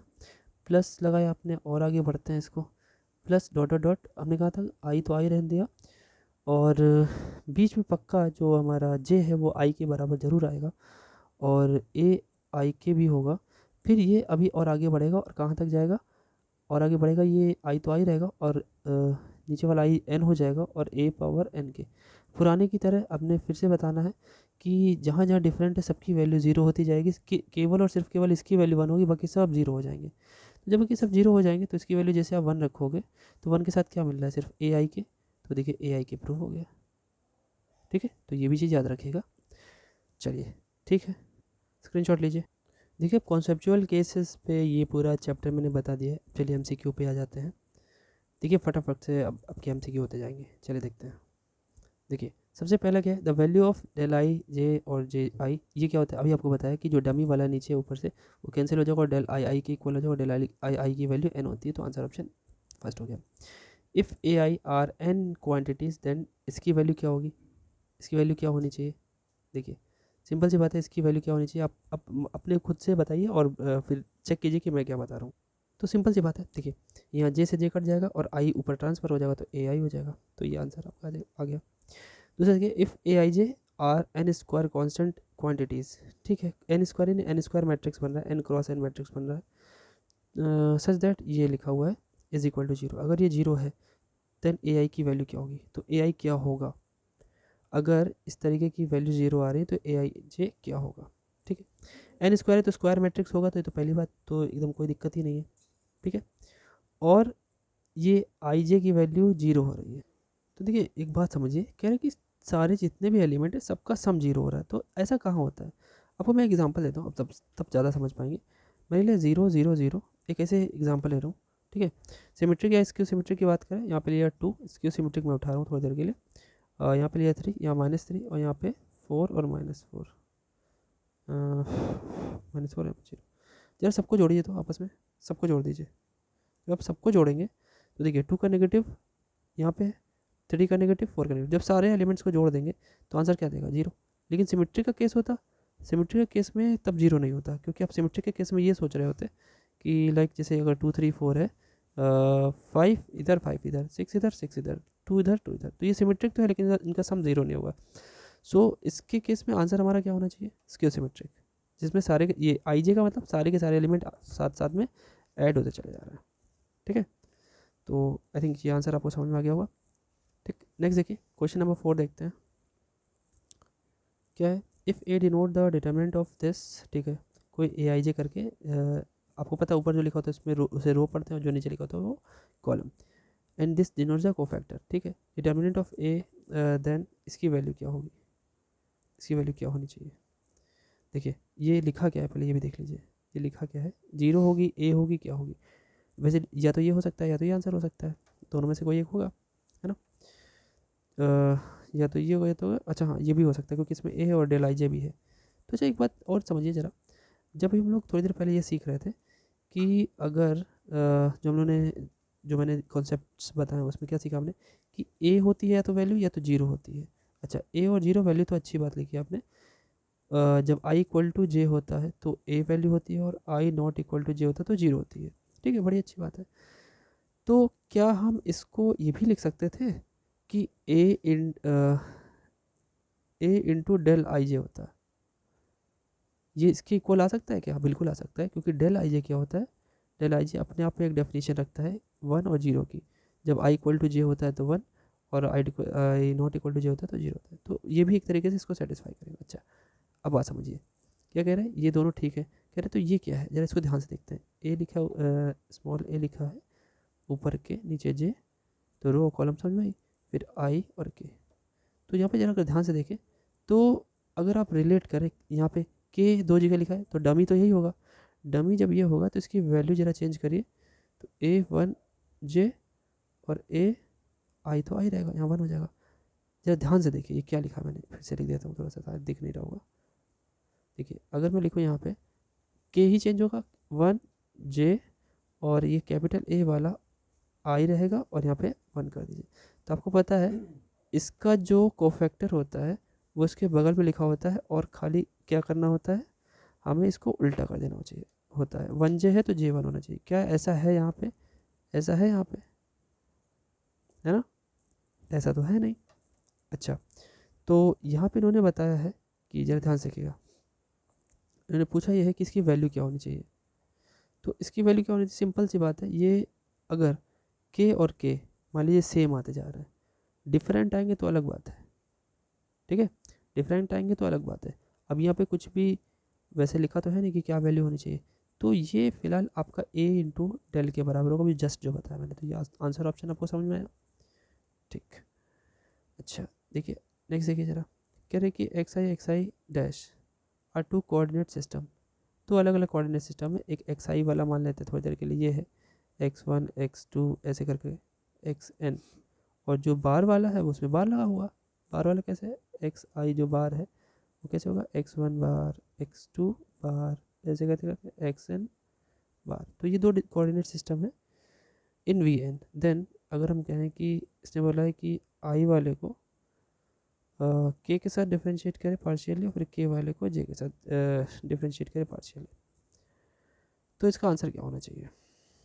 देखिए ये जो लिखा है वो अगर आप ध्यान से देखें तो अगर ये आई और ये आई, ये के और ये के सेम हो जाते हैं, ये तो फिलहाल सेम है, तो आप देखते रहिए, इसको काट दीजिए। सिंपल ट्रिक समझिए, ज़्यादा इसके अंदर जाने की जरूरत नहीं। के से के कैंसिल हो गया, एक्स अभी तो पता है थोड़ी देर पहले, एक्स आई अपॉन डेल्टा एक्स जे, इसी का तो नाम है डेल्टा आई जे।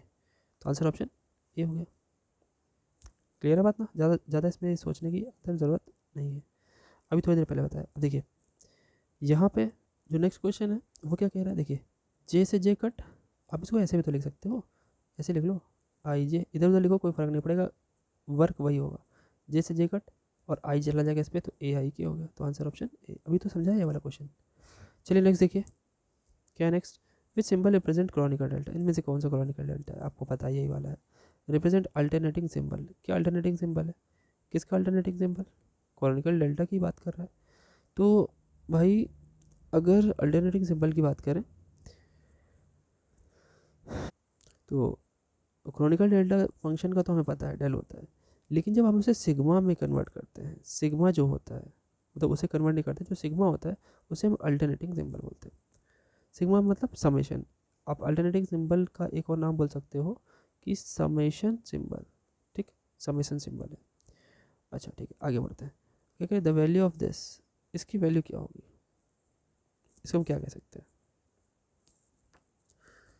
तो देखिए अभी हमने क्या सीखा कि अगर, तो देखिए इसी केस में क्या होगा, ध्यान सुनिएगा, डेल के साथ आई और जे है, जे आगे है आई पीछे है, तो ये ऑपरेट उसमें होता है बच्चों जो आगे होता है, जे वाला जे के साथ ऑपरेट हो सकता है, तो इसको कैंसिल करेगा तो आई इसके साथ चला जाएगा, तो एक्स आई और एक्स आई हो जाएगा। कुछ छोटी छोटी प्रॉपर्टीज़ हैं, छोटी छोटी ट्रिक्स हैं जो आपको दिमाग में रखनी चाहिए। देखिए कह रहे कि इसकी वैल्यू क्या होगी, तीन इंडिपेंडेंट वेरिएबल्स पे है, इसकी वैल्यू क्या होगी, तो इसकी वैल्यू डेल आई जे होती है, अभी हम लोगों ने सीखा है इसको, जैसे डेल आई जे मैं ऐसे लिखना सिखा रहा हूँ, है ना। तो कुछ क्वेश्चन में ऐसे भी लिखा हुआ मिल सकता है, तो कोई दिक्कत नहीं, आप समझ जाइएगा। तो आंसर ऑप्शन क्या है, डेल आई जे, ठीक। नेक्स्ट देखिए क्या है, नेक्स्ट भाई डेल आई जे और ए जे, यहाँ से जे जे कैंसिल हो जाएगा और ए जो है आई में लग जाएगा, तो आपका आंसर ऑप्शन डी हो जाएगा। विच सिंपल रिप्रेजेंट सब्स्टिट्यूशन ऑपरेटर, अब सब्स्टिट्यूशन ऑपरेटर क्या होता है, वही इसी को सब्स्टिट्यूशन बोलते हैं कि भाई जो चीज़ें हैं वो मेन वाली हट जाएँ जो उसमें लगी हूँ, जैसे जैसे जे से जे हट गया और आई इसको ट्रांसफ़र हो गया, इसे ही हम क्या बोलते हैं, सब्स्टिट्यूशन बोलते हैं। तो क्या है देखिए, सब्स्टिट्यूशन ऑपरेटर किसको बोलेंगे आप यहाँ पे, आई जे को बोलेंगे, ठीक। अभी हम देखिए डेल आई के और डेल जे के, आई के और जे के, देखिए जे वैसे ये लिखा किस तरीके से, हम लोग ऐसे लिखते थे आई के और जे के, ठीक, कुछ ऐसा लिखा हुआ है। तो देखिए ऐसा तो कुछ था नहीं, तो ये थोड़ा सा मिसप्रिंट आप इसे सही कर लेंगे, इसे के जे कर दीजिए, ठीक।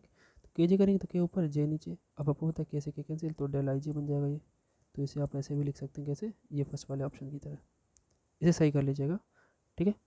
अब डेल आई आई कह रहे दोनों सेम है, दोनों सेम है तो उसकी वैल्यू कितनी होती है, ध्यान से देखिए, अगर दोनों सेम होते हैं तो वैसे यहाँ पे कुछ लिखा नहीं है बच्चों, तो एक चीज़ ये समझिए कि कुछ लिखना चाहिए, यहाँ पे अगर ये थ्री ऑपरेटर्स तक है, थ्री ऑपरेटर्स तक, ठीक, या टू ऑपरेटर्स तक है, तो देखिए लिखा तो नहीं है लेकिन यहाँ पे लिखना चाहिए फॉर थ्री ऑपरेटर्स या फोर ऑपरेटर्स या टू ऑपरेटर्स, तो डेल आई आई का मतलब तो ये हुआ ना, तो मतलब del one one plus del two two, अगर थ्री तक है तो थ्री थ्री, सबकी वैल्यू वन प्लस वन, तो यानी क्या आएगी थ्री, लेकिन लिखा नहीं है, एग्जामिनेशन पेपर में लिखा हुआ मिलेगा, अगर बोलेगा थ्री सिंबल तो आंसर ये हो जाएगा, अगर बोलेगा टू सिंबल तो आंसर ये हो जाएगा, अगर बोलेगा वन सिंबल तो ये हो जाएगा, और बोलेगा डिफरेंट तो आपको पता है आंसर जीरो होता है। तो अभी के लिए मैक्सिमम आंसर थ्री, ठीक।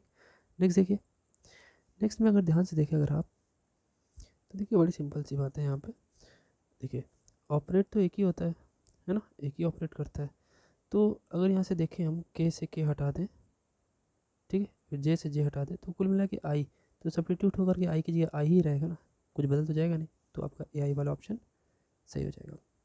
नेक्स्ट देखिए sigma one two three, sigma one two three, sigma one two three, इसकी वैल्यू कितनी आएगी, ठीक। देखिए तो देखिए बड़ी सिंपल सी बात समझिएगा, जब तीन ऑपरेटर तीन सिंबल हैं और वो लाइनिंग से दिए हैं, one two three, two three one, three one two, ये लाइनिंग से है, तो इन सब की वैल्यू वन होती है, सिग्मा की वैल्यू।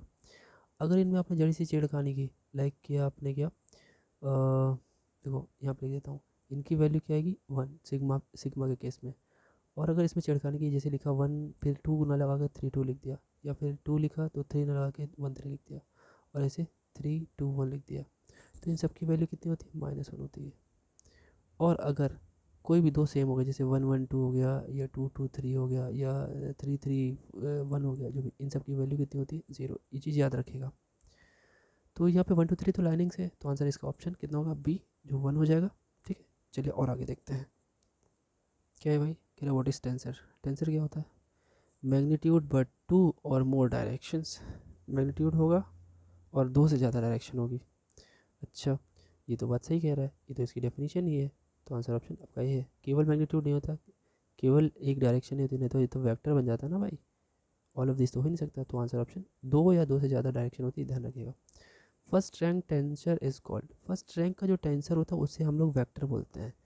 सेकंड रैंक टेंसर होगा और थर्ड रैंक टेंसर होगा तो अलग अलग नाम होंगे, लेकिन जो फर्स्ट रैंक टेंसर है वो उसका वेक्टर नाम होगा। चलिए आगे बढ़ते हैं। वीडियो काफ़ी लंबी बन रही है, उसके लिए वरी मत करिएगा क्योंकि फर्स्ट चैप्टर था तो कॉन्सेप्ट्स भी बताने थे आपको, और क्वेश्चंस तो जान ही रहे, ढेर सारे वैसे 9 पेजेस के क्वेश्चंस थे। चलिए नेक्स्ट देखिए क्या है ये। नेक्स्ट क्वेश्चन देखिए, the coordinates x dash y dash z dash और x y z of any point p relative to two systems of coordinates axis can be written in the form है बाबू, form लिख लेना, form of each other using. किसकी help से हम लोग इसको दोनों को एक साथ लिख सकते हैं? तो डायरेक्शन कोसाइन ही ऐसा होता है, जो एल एक का एल और दूसरे का जैसे L1 L2, इनकी मदद से ही हम लोग कॉस थीटा का इस्तेमाल करके हम लोग एक दूसरे में बदल सकते हैं। ठीक है, याद रखिएगा डायरेक्शन कोसाइन होता है, केवल कोसाइन नहीं, डायरेक्शन कोसाइन से। ठीक, the symbol CI stands for which tensor, इनमें से किस टेंसर के लिए ये सिंबल हेल्पफुल होता है? तो ये कोवेरिएंट के लिए लिखा जाता है बच्चों, ठीक है, कॉन्ट्रावेरिएंट नहीं, कोवेरिएंट के लिए, कोवेरिएंट टेंसर के लिए ये एक सिंबल होता है CI। आगे देखिए नेक्स्ट क्या है, contravariant tensor, contravariant is a tensor of, इसका जो मैग्नीट्यूड होता है वो 1 होता है, ठीक है। The tensor a is a dash tensor, अगर ए की बात करें तो ये किस तरह का टेंसर होता है? भाई ए की बात की है तो ऐसे टेंसर्स में कुछ भी क्या पाना संभव नहीं होता, केवल ए लिख दिया तो कैसे बोल दें क्या है, तो नन ऑफ दिस बोलेंगे, ठीक है। चलिए आगे देखते हैं। अगर AIJK और BPQ लिख रहा है, two tensors of rank 3 and 2, 3 rank है क्योंकि 3 वेरिएबल पे काम कर रहा है, और ये 2 है जो कि PQ है respectively. Then their inner product is a tensor of rank, अगर इनर प्रोडक्ट निकाला जाए तो वो किस रैंक का होगा? भाई इनर प्रोडक्ट में टेंसर के केस में लिखा प्रोडक्ट भले है लेकिन ऐड हो जाता है, जब ऐड होता है तो ये आ जाता है of 5 rank. AIJ BIJ are tensor of 2, दोनों 2 रैंक के हैं, तो CIJ एक है जिसमें दोनों को ऐड कर लिया जाता है। तो जो नया टेंसर बनता है उसका रैंक क्या होगा? भाई जोड़ने पे कोई फ़र्क नहीं पड़ता है, जब ऐसे आप ऐड करोगे तो कोई फ़र्क नहीं पड़ेगी, लेकिन जब कहेगा प्रोडक्ट तब आपको जोड़ना पड़ जाएगा, तब 3 + 2 करना पड़ जाएगा, 5 हो जाएगा। ध्यान रखिएगा, छोटी छोटी बातें हैं लेकिन ध्यान रखिएगा। आगे बढ़ते हैं। नेक्स्ट क्या है, zeroth rank tensor is called, जब 0 रैंक का टेंसर होता है तो उसे क्या कहते हैं? स्केलर हो जाता है। फर्स्ट रैंक होता है तो वेक्टर हो जाता है, ठीक है।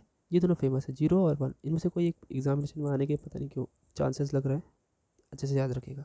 नेक्स्ट देखिए next question, transformation equation for coordinates in tensor, coordinate equation जो निकलते हैं वो कैसे निकाले जाते हैं? तो देखिए एक्स आई के साथ यहाँ पे डैश लगा होता है, ये चीज़ ध्यान रखिएगा, बाकी तो सारे के सारे तो गड़बड़ ही है। और जे लेने की क्या ज़रूरत है जब हम स्टार्टिंग आई ले सकते हैं, तो ये तो वैसे ही अनसपोर्टिंग है, ठीक है। बाकी यहाँ पे भी ठीक है, बाकी सब ठीक है, बाकी तो यही वाला ठीक है अपना। तो डैश लगा होना ज़रूरी है, डैश यहाँ पे लगा, मैं थोड़ा डार्क कर दे रहा हूँ, ये आंसर ऑप्शन आपका सही है, ठीक है। चलिए नेक्स्ट देखिए क्या next, the outer product, inner product था एक, outer product of 2 contravariant vector is, 2 contravariant का जो आउटर प्रोडक्ट होगा वो क्या होना चाहिए? तो देखिए कॉन्ट्रावेरिएंट जब भी प्रोडक्ट लाता है तो सेकंड ऑर्डर का बन जाता है, ठीक है। तो कॉन्ट्रावेरिएंट ही रहेगा लेकिन ऑर्डर उसका सेकंड हो जाएगा। नेक्स्ट देखिए, नेक्स्ट क्या है, after two contraction the order of tensor is reduced by, अगर ध्यान से पढ़िए क्वेश्चन, 2 कॉन्ट्रैक्शन लिया जाएंगे अगर, तो उनका जो ऑर्डर बनेगा वो कितना बनना चाहिए, रिड्यूस होकर के कितना आ जाना चाहिए, ठीक है। 2 कॉन्ट्रैक्शन लेते हैं, 2 बार लेते हैं तो वही 2 वाला जो है वो ऐड हो जाता है, तो 2 बार ही ऐड होगा तो ये 4 हो जाता है, आंसर ऑप्शन सही, ठीक। नेक्स्ट देखिए, द स्टेटमेंट इज, इनमें से कौन सा स्टेटमेंट सही है? तो स्टेटमेंट बोला है the inner product of covariant and contravariant vector is again a covariant vector, ठीक। तो ये तो गड़बड़ है, ऐसा नहीं होता है, the inner product of covariant and contravariant vectors is mixed, ये सब ये भी गलत है, ठीक। नेक्स्ट देखिए, the inner product of covariant and contravariant vector is a scalar invariant, एकदम सही है, दोनों अपोजिट होते हैं बच्चों, अपोजिट होंगे तो डायरेक्शन को कैंसिल करके केवल मैग्नीट्यूड बचेगा, सिंपल सी बात समझिए। तो आपको पता है डायरेक्शन जब हट जाती है तो उसे स्केलर बोलते हैं। That's why the answer option is C. Next देखिए जरा, the fundamental metric tensor GIJ is. अब मेट्रिक की केस की बात की जाए तो इनमें से आंसर ऑप्शन क्या होना चाहिए? देखिए नाम बिल्कुल मेट्रिक जो है वो सिमेट्रिक जैसा है ना, तो आप इसे रिलेट कर सकते हैं उससे, सिमेट्रिक। ठीक, नेक्स्ट देखिए, नेक्स्ट में क्या है, नेक्स्ट है that tensor equation is dash under coordinate transformation. क्या होती है? कोऑर्डिनेट का ट्रांसफॉर्मेशन कुछ भी करें, किसी भी कोऑर्डिनेट को किसी दूसरे में कन्वर्ट करें, after after the solution the answer will be invariant. Changement नहीं आता है, इनवैलिड तो होगा नहीं, वेरिएंट नहीं होता है, क्योंकि किसी भी तरह का टेंसर में आप चेंजमेंट लाएंगे तो आंसर आपका सेम आएगा जैसा आप पहले जिस कोऑर्डिनेट सिस्टम में ला रहे थे। कोऑर्डिनेट सिस्टम चेंज करने के बाद भी वही आंसर रहता है, आंसर में कोई चेंजमेंट नहीं आता है, इक्वेशन में कोई चेंजमेंट नहीं आता है, तो इनवेरिएंट हो जाएगा। ये बात क्लियर है? नेक्स्ट देखिए, AIJKL। अब देखिए ए पे सारी चीज़ें IJKL, ठीक, तो 4 है ना, यहाँ पे 4, रैंक कितनी हो गई? 4 हो गई, आंसर ऑप्शन सी। और ये कैसा है? कॉन्ट्रा वेरिएंट है, इस तरीके से लिखा जाता है। नेक्स्ट देखिए, क्या है भाई, a scalar is a tensor of rank. देखिए स्केलर होता है, स्केलर होता है रैंक 0 का, जब वेक्टर होता है उसका रैंक 1 होता है, तो इसका आंसर ऑप्शन हो गया ए। ठीक, नेक्स्ट देखिए, नेक्स्ट क्या है, बोल रहा है कि rank of outer product of this. इनका आउटर प्रोडक्ट अगर करें तो क्या होगा? देखिए कुल मिला के यहाँ पे कितने वेरिएबल है? 3, यहाँ पे 2। जब आउटर प्रोडक्ट होता है तो चीज़ें ऐड हो जाती है, आपको पता है 5 हो जाएगा, तो आंसर 5 आ गया। चीज़ें धीरे धीरे से समझिएगा, समझ में आ जाएगा। जैसे कि रैंक ऑफ टेंसर, देखिए अब इसमें बात आ गई रैंक ऑफ टेंसर। ये एक टेंसर लिखा हुआ है आफ्टर 1 स्टेज ऑफ कॉन्ट्रैक्शन। एक स्टेज अगर कॉन्ट्रैक्शन होगा, जब भी कॉन्ट्रैक्शन होता है तो चेंजमेंट क्या आता है? चीज़ें कुछ घट जाती है, तो एक स्टेज होगा तो 2 चीज़, एक से एक कट जाएगा, बाकी के 3 बचेंगे, ध्यान रखिएगा। मतलब एक तरीके से कॉन्ट्रैक्शन का मतलब क्या था? संकुचन, संकुचन मतलब सब्ट्रैक्शन, सब्ट्रैक्शन 2 चीज़ के बीच में होगा तो 2 चीज़ें तो हट जाएंगी। तो टोटल कितना था पहले यहाँ पे देखिए, टोटल 5 था, 5 में से 2 कट गए, बची 3, तो आंसर ऑप्शन बी। याद रखने का तरीका, इसके बहुत इंटरनल नहीं जा रहा है क्योंकि उसकी ज़रूरत नहीं है। आगे बढ़िए, देखिए ये क्वेश्चन सेम है लेकिन ऊपर जैसा है लेकिन है सेम नहीं। यहाँ पे इनर प्रोडक्ट लिखा है, वहाँ पे आउटर था। आउटर में सबको ऐड कर लिया जाता है, इनर में सिर्फ ऊपर वाले को ऐड किया जाता है, ये चीज़ ध्यान रखिएगा। तो ऊपर 2 है और उसके ऊपर में 1, 2, 1, 3 हो गया टोटल, तो आंसर ऑप्शन सी। जो बात बता रहे हैं वो चीज़ ध्यान रखिएगा। नेक्स्ट देखिए, inner product of covariant vector and Contra variant vector. अगर इनर प्रोडक्ट लिया जाता है तो वो क्या आता है? स्केलर बन जाता है। क्यों? क्योंकि दोनों डायरेक्शन क्या करते हैं, एक दूसरे को कैंसिल कर देते हैं, तो सिर्फ मैग्नीट्यूड बच जाता है, ऊपर वाले क्वेश्चन की तरह है। नेक्स्ट देखिए, देखिए अभी ऊपर के जैसा ही है, इनर प्रोडक्ट ऊपर वाला ऐड किया जाता है 1 और 1, यहाँ पे 1 है, यहाँ पे 2 है ऊपर वाला, तो कुल मिला कितना हो गया 3, आंसर ऑप्शन सी। आगे देखिए, इफ़ ये MPRQS is a skew symmetric tensor. Skew symmetric में क्या होता है? स्क्यू सिमेट्रिक में अगर आप चेंज करते हैं तो सिर्फ माइनस साइन आ जाता है। देखिए यहाँ पे कहाँ पे माइनस साइन है, माइनस साइन कहाँ पे है? अगर माइनस साइन नहीं है तो फिर क्या होता है वो भी देख लेते हैं। देखिए देखिए यहाँ पे माइनस साइन तो है नहीं, अगर यही चीज़ लिखा होता, अगर हम चेंज करते QS ऊपर कर देते MPR नीचे कर देते तो माइनस साइन आ जाता, तो भी वो एक तरीके का स्क्यू सिमेट्रिक टेंसर होता। लेकिन अगर यहाँ पे माइनस साइन नहीं है तो आपको क्या देखने की ज़रूरत है? अगर हम एक तरीके से इसको चेंजमेंट, इसका चेंजमेंट कर दें, यहाँ पे QS रहने दें, इसका थोड़ा सा चेंजमेंट कर दीजिए। लाइन से है MPR, अगर हमने क्या किया P, इसको इसका जैसे MPR लिखा है ना, तो इसकी लाइनिंग क्या हो गई? M के बाद P, P के बाद R। अगर हम करें P के बाद R और R के बाद M करें तो भी ठीक है, लेकिन P के बाद हमने कर दिया सीधे M फिर R कर दिया, तो ये ऑटोमेटिक अपने अंदर क्या माइनस साइन लेके आता है, तो ये खुद ब खुद क्या माइनस साइन लेके आया है, तो ये आपका स्क्यू सिमेट्री का केस हो जाएगा। आगे बढ़ा जाए, देखिए number of distinct component of a skew symmetric tensor of rank 2 in 4 dimensional space. Different आपको कंपोनेंट चाहिए स्क्यू सिमेट्रिक टेंसर के जिसका रैंक 2 हो और वो 4 डायमेंशनल वेक्टर स्पेस में, तो कुछ करना नहीं होता है, ये डायमेंशन उसके साथ ऐड हो जाएंगे तो ये 6 हो जाएगा। ठीक, भाई डायमेंशन आपको 4 दे दी और उसकी रैंक 2 है, उसको रैंक 2 है और उसको 4 डायमेंशन तक घुमा सकते हैं, तो टोटल उसका 2 डायरेक्शन तो पहले ही थी, 4 और डायमेंशन दे दिया, 4 डायरेक्शन और दे दिया, टोटल कितनी हो गई? 6 हो गई। नेक्स्ट देखिए जरा, any tensor of second order may be expressed as the sum of symmetric and skew symmetric tensor. ये बात सही है क्या? बिल्कुल सही है। जैसे अपने मैट्रिक्स के केस में पढ़ा हुआ है कि any square matrix can be expressed as a linear combination of skew symmetric and asymmetric matrix, वो भी ट्रू होता है, तो यहाँ पे भी ट्रू है। नेक्स्ट देखिए, नेक्स्ट क्या है, if t m n is a skew symmetric tensor then the value of t m x, ये एम एन है वैसे, यहाँ पे एक्स नहीं होगा, ये भी एम एन ही है, x power m and x power n is, इसकी वैल्यू क्या होनी चाहिए? स्क्यू सिमेट्रिक है, आप टी का मतलब यहाँ पे एक तरीके से सारे टर्म्स का सम है या सिग्मा है, एक तरीके से टी मतलब सिग्मा है। तो सबको जब स्क्यू सिमेट्रिक में हमने थोड़ी देर पहले बताया था, क्वेश्चन था, तो सारे एलिमेंट को जोड़ोगे तो जीरो ही आएगा। अगर सिमेट्रिक होता तो कुछ भी कह पाना मुश्किल होता, तब तो नन ऑफ दिस होता। ये भी याद रखिएगा, ये भी क्वेश्चन बन सकता है। नेक्स्ट क्वेश्चन देखिए, if t i j is a skew symmetric answer then value of this is, और देखिए चीज़ें वही है सारी की सारी, रिलेट करने की बात है। तो अगर हम देखें भाई ये भी इसमें मल्टीप्लाई होगा, ये भी इसमें मल्टीप्लाई होगा, तो डेल्टा आई जे डेल्टा के और एल लिखा हुआ है, और यहाँ पे टी आई के लिखा हुआ है। तो अगर आप देखें तो कोई भी चीज़ सेम तो है नहीं यहाँ पे, आई के साथ जे के साथ के, सब अलग अलग हैं, आई जे के एल सब अलग है, तो वैल्यू आएगी ज़ीरो, इसकी भी ज़ीरो और इसकी भी zero, zero plus zero answer zero, answer option A. ठीक है, नेक्स्ट देखिए the symbol c i stands for which tensor, अभी तो पढ़ा था हमने, सेम वही है, कोवेरिएंट। ठीक है, फिर क्या है, the generalization of vector analysis is known as, जब वेक्टर एनालिसिस का हम जनरलाइजेशन करते हैं, जनरलाइज कर देते हैं, वेक्टर है ना, आपको पता होना चाहिए कि स्केलर से बड़ी जो वैल्यू होती है वो वेक्टर होती है, वेक्टर से बड़ी जो होती है वो टेंसर होती है, तो जनरलाइजेशन वेक्टर का भी टेंसर होगा और स्केलर का भी टेंसर होगा, तो टेंसर एनालिसिस बोलते हैं इसे। ये एक डेफिनेशन इसकी भी हो गई। नेक्स्ट देखिए, नेक्स्ट क्या है भाई, ए डॉट बी इज, जब डॉट प्रोडक्ट लगता है तो क्या होता है भाई, डॉट प्रोडक्ट आपको पता है स्केलर होता है, और अगर यहीं पे ए क्रॉस बी होता है तो उसे हम क्या कहते हैं, वेक्टर क्वांटिटी बोल देते हैं।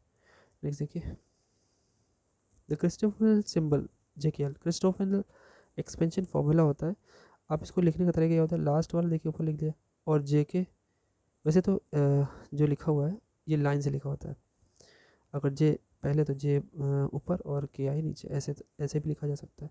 तो ये फिलहाल दो चीज़ें अलग अलग लिखी हुई है, क्या है, दो है, एक ये और एक ये। इस सिमेट्रिक कह रहा है, ये सिमेट्रिक कब, ये सिमेट्रिक इन, सिमेट्रिक किसके लिए है, ये जे और के लिए, ये देखिए जे के साथ में है ना, जे और के साथ, नीचे जो लिखा हुआ सिमेट्रिक होता है। नेक्स्ट देखिए,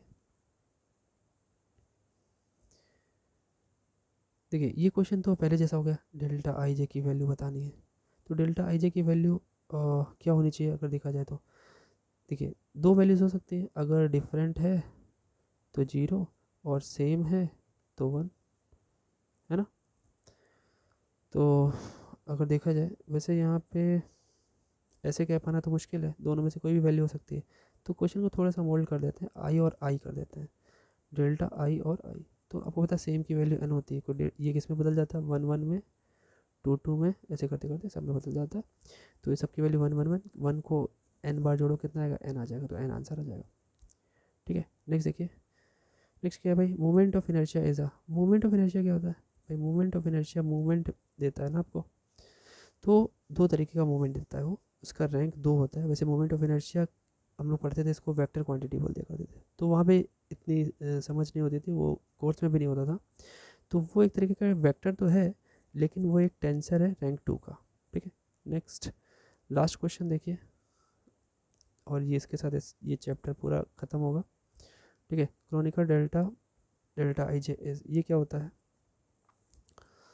ये भी आपका दो रैंक का टेंसर होता है, क्यों, स्टार्टिंग में आई और जे दो, कितने हैं, दो वेरिएबल है ना, तो दो रैंक का हो गया। इसके साथ ही ये वीडियो 1 घंटे से ऊपर की हो गई, चैप्टर 1 पूरी तरीके से ख़त्म होता है। जो लोग भी MCQ कोर्स लेना चाहते हैं वो simply they can join the Telegram and they can get the information about that. The course fees is very genuine, which is just 299. You can simply text me, I will definitely provide you the information about that, and I will give you that course up to 31st of January, sorry 31st of December. After that it will not be given to you. तो बहुत सारे MCQs हैं, description में आपको link मिल जाएगा, आप लेना चाहें तो ले सकते हैं, बाकी आपकी मर्ज़ी। मिलते हैं नेक्स्ट वीडियो में आपके अपने प्यारे से चैनल मैथ पर। Thank you.